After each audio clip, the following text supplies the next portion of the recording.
Welcome to this video on the purpose of marriage. What is the purpose of marriage? We're talking about the purpose not in the sense of the lawful union between man and woman, but really the purpose of union of male and female. In essence, the purpose of the blessing. All right. So we're going to get real deep into this, and I'm going to be sharing my own personal discoveries based on the essence of what the blessing is and who true parents are. Okay. So thank you for listening. So for some really important questions that I hope to help resolve for y'all, and I hope that you're coming prepared with, is what is the purpose of marriage and why does the exclusive spousal union exist? We're not talking about the purpose of the traditional word marriage, but really why does this union between a man and woman exist in the first place? What's the purpose of the blessing, importantly, right? And also, how is it fulfilled? How is the blessing fulfilled? And what does that actually mean? So this is good old Benjamin Uyama and Hitoe. They were blessed in 2010. This was a few days after our matching ceremony.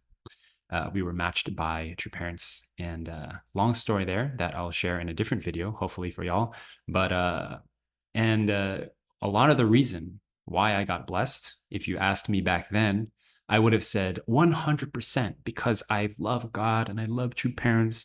I love this blessing and I have absolute faith in whatever God has in store for me, right? And that's what I would have said. And I believed that with all my heart.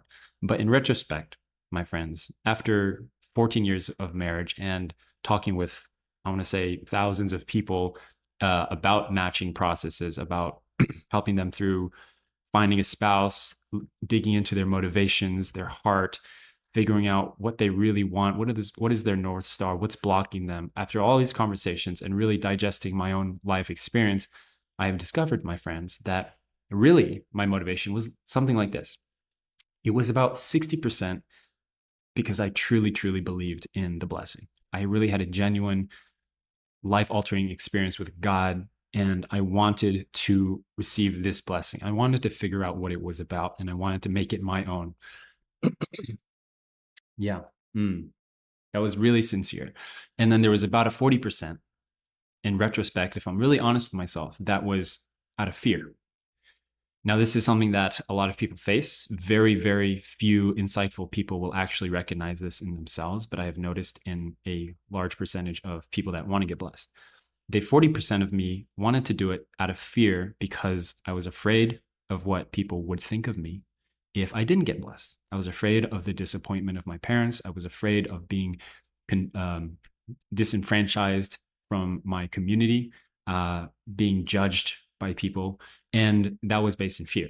So I can break it down kind of like this. It's a general ballpark measure. Most of it was because I loved God. I really did. I loved the idea of the blessing. I loved wanting to be this ideal man and spouse and create a blessed family together. And 40% of it, give or take, was really out of fear, right? And I'm not saying that's wrong or bad. I'm just saying that this is the reality. And it takes a bit of self-awareness to understand that really this was part of an egotistical play on my part to kind of soothe something in me. And this will come up later in this presentation. So keep these numbers in mind. All right. So the thing that people don't know about my story is that about 4 years after our blessing, my wife and I, we started living together in good old Tokyo, Japan, which is a great place to start your family. I'm being sarcastic. It was very expensive. We lived right around here, which is Tokyo Tower. This is probably the most kind of expensive part of Japan that there is. And I, for some reason, thought it was a good idea to start our family here. And I wanted to provide for my wife. So I got this really expensive apartment that I could barely afford at the time. And I thought that was wise and smart and loving thing to do. But that was our experience. And the reality was that it was very stressful. It was very tight. I know this doesn't look like an expensive apartment, but it was in that area. It was tight. It was kind of, the air was stagnant. There was a lot of just stress and fighting and arguing about things. This was our first meal together, right? That we sat down together and ate some food from the convenience store, konbini. It's like tonkatsu and rice and okonomiyaki and that kind of goodness. and all hopes and dreams for creating this blessed family and starting our sexual relationship, right, in Tokyo, Japan. This was our altar that we made, right? Oh man, you can imagine how excited we were to kind of get things started.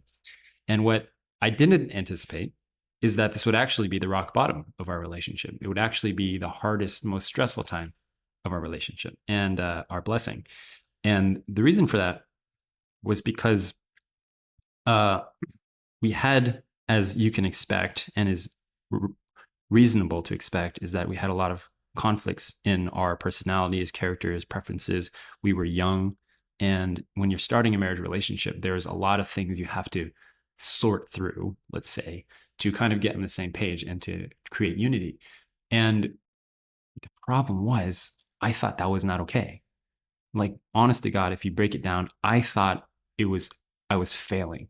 And I put so much meaning and purpose and labeling on this relationship. It's like, oh, because we're not in agreement or we're arguing, therefore this is wrong. Therefore I'm wrong. Therefore I'm a selfish, you know, husband. I'm a bad husband, and my wife is the worst, and our relationship is suffering. We're going to divorce, and all this kind of fear started creeping in. And what happens with that is the shame kicks in, right? The feelings of like, I'm worthless. This is not what it's supposed to be. And I remember so many times waking up in the middle of the night, like next to this woman being like, this is not what it's supposed to be like. This is not what the blessing is supposed to be like. That's how I felt, right? And the fighting and arguing was so much so that, you know, I would sometimes just leave well, one time in particular, I left the apartment after a fight with my wife, and I brought my backpack for some reason. I don't know why I brought my backpack. And then I was just like throwing my backpack outside and scared some Japanese men who were pretending like I wasn't real. You know, you can just imagine them like. And I went to the convenience store and I spent like $20 to $30 on cakes and candy, and mostly cakes, like sweets in the sweet section. You know, there's Japanese cakes. And I just went to a park bench and I just ate them all and I cried. And it was a distinct pinpoint memory in my life where I just felt like, okay, this is not fun, right? Here's the thing, guys. On the surface, when you look at that, people will say that's suffering. Oh, that's a bad relationship. That's an unhealthy relationship. What I didn't realize, and I had the wisdom to go to father's words, true parents' words, and all right, let me take a second back. This is where people usually forfeit their marriage. This is usually when people say, "Oh, this isn't working. We've been together for 4 years and we're unhappy, and therefore this is not going to work." Right? This is too hard. It's not supposed to be like this. This is not what I signed up for. And this was all going through my mind, by the way, right?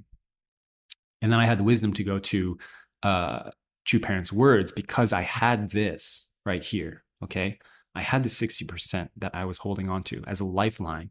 And it was because I had this, I remembered the purpose of this whole thing. It's like, it's not for me to be happy and joyful all the time. Happiness and joy come through the process of growth and come through the process of introspection and personal responsibility and ownership. And because I had this, I was like, you know what? This is not an option, is to give up and say this is too hard. It's not an option for me. It never crossed my mind, and for my wife as well. And so because I had this, you know, majority of my reasons for being in this blessing was for a bigger vision that was more long term than just how I'm feeling right now in the moment. I went to Father's words, right? And then I found this quote, which I'm going to share with you guys, that Father said, and it completely actually changed my blessing and changed my perspective 180 degrees, right? He says this: we marry to resemble the form of God. God exists with dual characteristics of masculinity and femininity. He is the unified being in whom both characteristics exist together in harmony. Men and women were created to reflect the dual characteristics of God. Therefore, a man and a woman should come together in complete unity and harmony, become like the seed, and return to the state of the original nature of God. What's more, if a man and woman want to achieve individual perfection, they need to do so by perfecting their spouse. And that is why they must marry. They cannot enter the realm of love if they are not married. The reason people need to marry is so that they can relate to the love of God. A man and woman cannot fully connect to the love of God if they are not married. When they marry, the love of God resides with them and they become one through this love.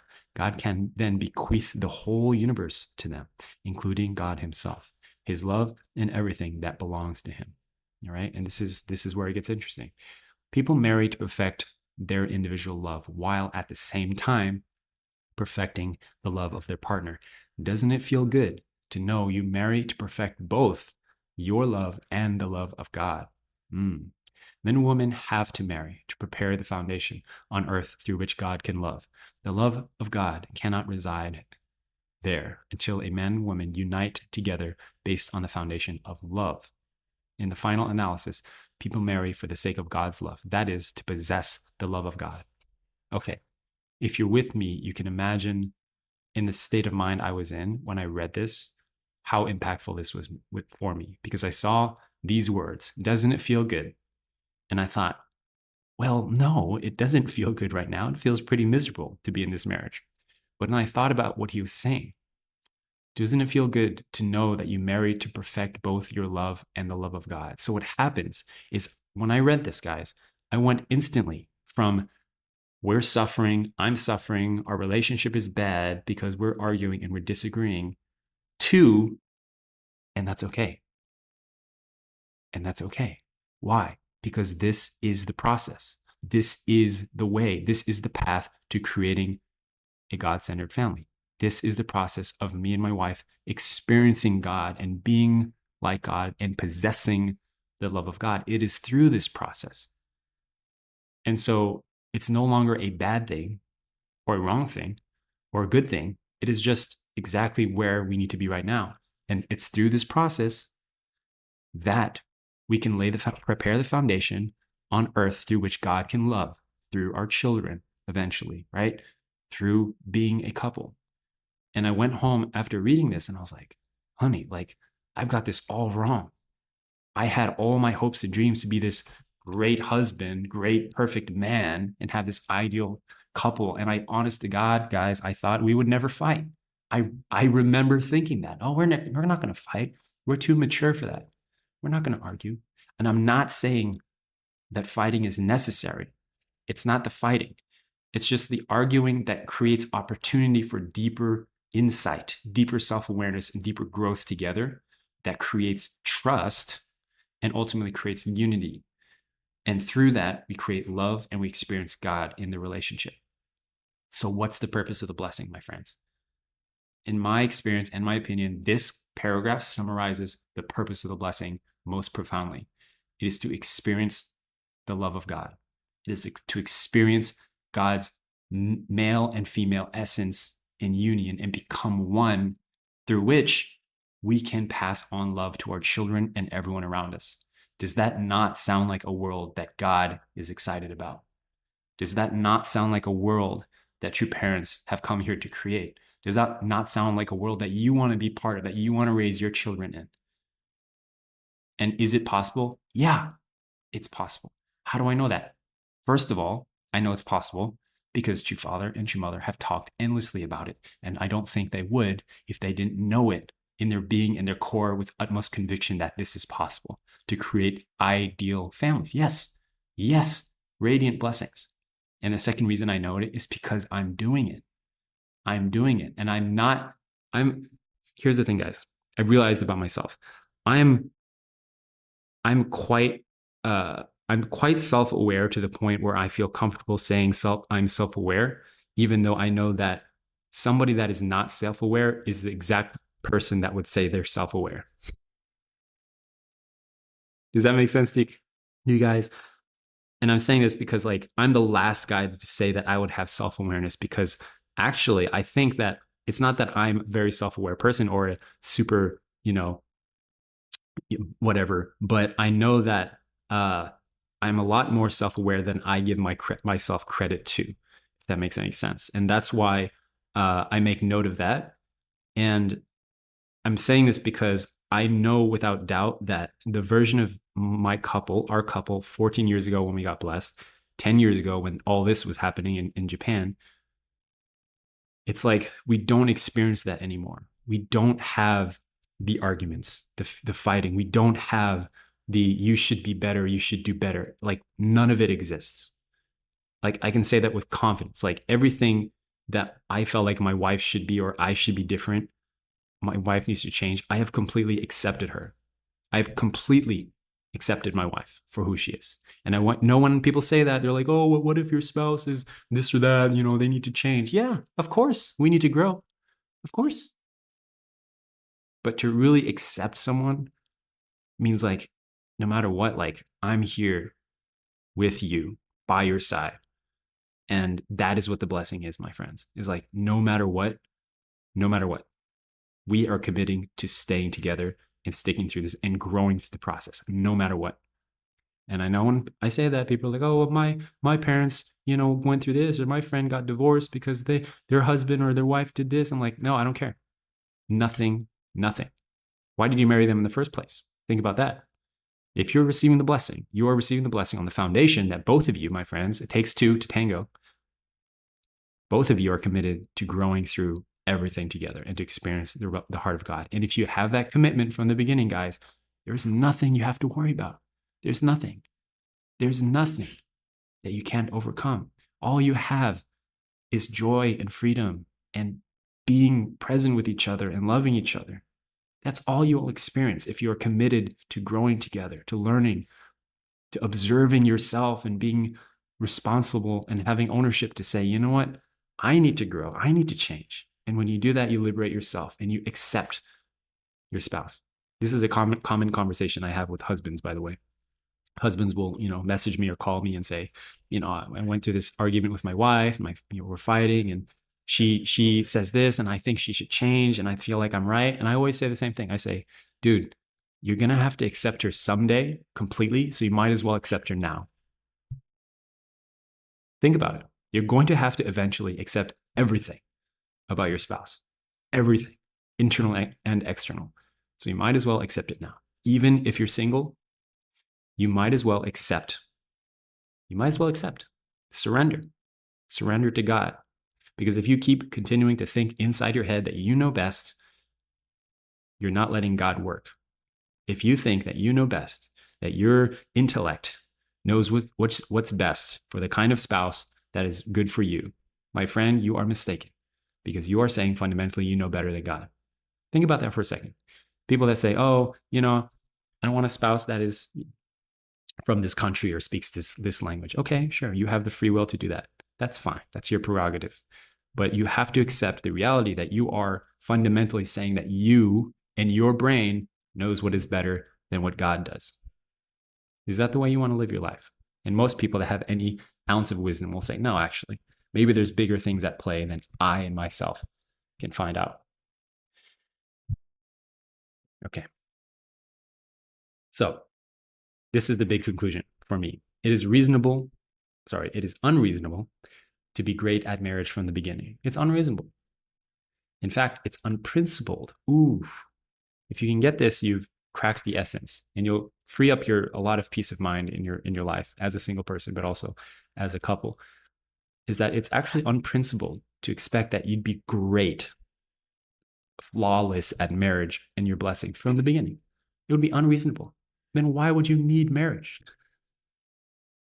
If you're so great and you're so perfect and she's so amazing, why would you even need the marital union between man and woman? It's unprincipled.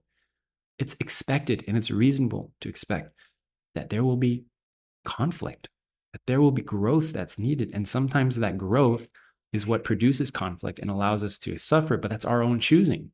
That's our choosing. So learning to love is fulfilling the purpose of the marriage. It's learning to love. At the end of the day, my friends, if you can say, I love my spouse more than I did yesterday, that is it. That's it. That is it. Think about that. If I can love my spouse more than I did yesterday, that's the purpose of this blessing. That's it. That's it. And anything else besides that is optional, is secondary. It's just you adding fluff to the thing. But the primary, main objective and purpose is, are you experiencing more and more love? Like true, like unconditional. God's love that we're talking about, that is what you're experiencing. If you're learning to love your spouse more today than yesterday, you're fulfilling the blessing. Okay, So some important questions I just want to hit off if you still have. Okay, so what is the blessing? What's this purpose?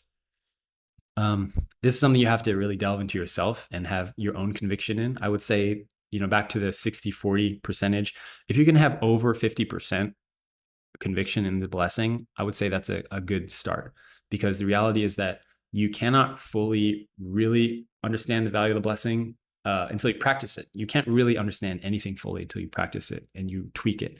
So if you and your spouse, you and your partner both have more than 50% as a general rule of like belief in this blessing and its purpose, then you can make it work, because you will kind of feed each other's curiosity to understand more and to grow together. But if you have two people, on the other hand, that are like, she kind of believes 20% in the blessing, but 80% of it is because she just is lazy and she is doesn't want to find someone, or her parents are pushing her, whatever the thing is. And he is like 30% convicted in the blessing, but the 70% is because he's lazy and afraid or whatever reason, then uh,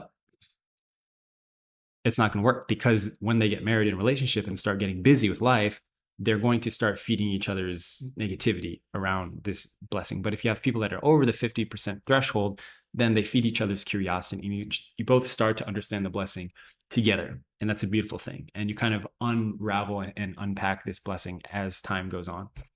But if I were to break it down into one sentence, it would be: the purpose is to experience God's love at the deepest level possible, intended by God, the deepest level possible, through the union of man and woman and through having children. Okay? The purpose of the blessing. And implied in all of that is the reversal of fallen sexuality, self-centered sexuality, and the fall, and reversing that to experience God's deepest love. And it's the spiritual connection to true parents. So why get blessed? The benefits. If you are asking this question, I would recommend asking yourself this question: is why not get blessed? I think that's a more insightful question for people. If you have the question in your heart is like, why do I need to get blessed? Are there benefits to it? Why don't I just find my own partner? I would challenge you to ask yourself this question: is why not get blessed? And I think that'll be a more fruitful discovery for you. Okay. Lots of love to you guys. Thanks for your attention. I love you with all my heart, and see you.